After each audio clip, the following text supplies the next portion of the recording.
Il était une fois un petit garçon nommé Paolo qui vivait dans un petit village d'Italie. Paolo était un enfant sage et gentil, et il adorait Noël. Il attendait avec impatience la visite de la Befana, une vieille sorcière qui apporte des bonbons aux enfants sages et du charbon aux enfants pas sages. Tina, la sœur aînée de Paolo, se moquait souvent de Paolo et lui disait qu'il n'était pas un bon garçon. « Tu auras du charbon de la Befana cette année, dit-elle. Tu n'as pas été sage. » Paolo était en colère. Il tapa dans un ballon qui atterrit sur la maison de poupée de Tina. La maison de poupée de Tina fut détruite. Tina se mit à pleurer. La mère de Paolo arriva et vit ce qui s'était passé. Elle gronda Paolo et l'envoya se coucher sans dessert. Paolo était triste et déçu. Il se demandait si la Befana lui apporterait du charbon après tout. Il sortit de la maison et se dirigea vers la forêt. Paolo marcha longtemps dans la forêt. Enfin, il arriva à une petite cabane. La cabane était la maison de la Befana. Paolo se faufila dans la cabane et vit la Befana en train de préparer ses cadeaux. Il se cacha derrière un arbre et attendit que la Befana se tourne.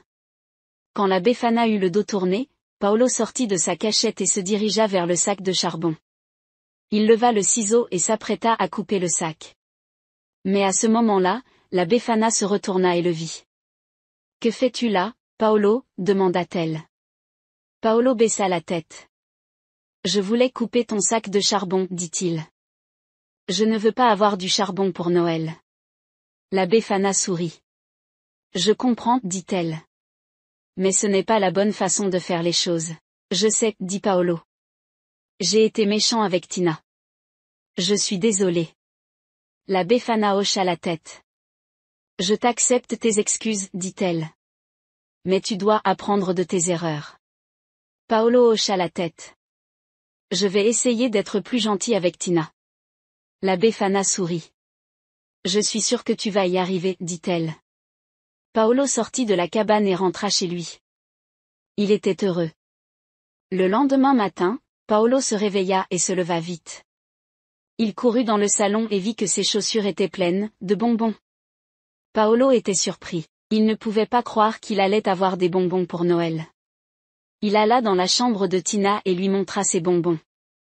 Tina était surprise et ravie. « C'est pour toi, dit Paolo. Je suis désolé de t'avoir cassé ta maison de poupée. » Tina sourit. « C'est gentil de ta part, dit-elle. Je t'ai pardonné. »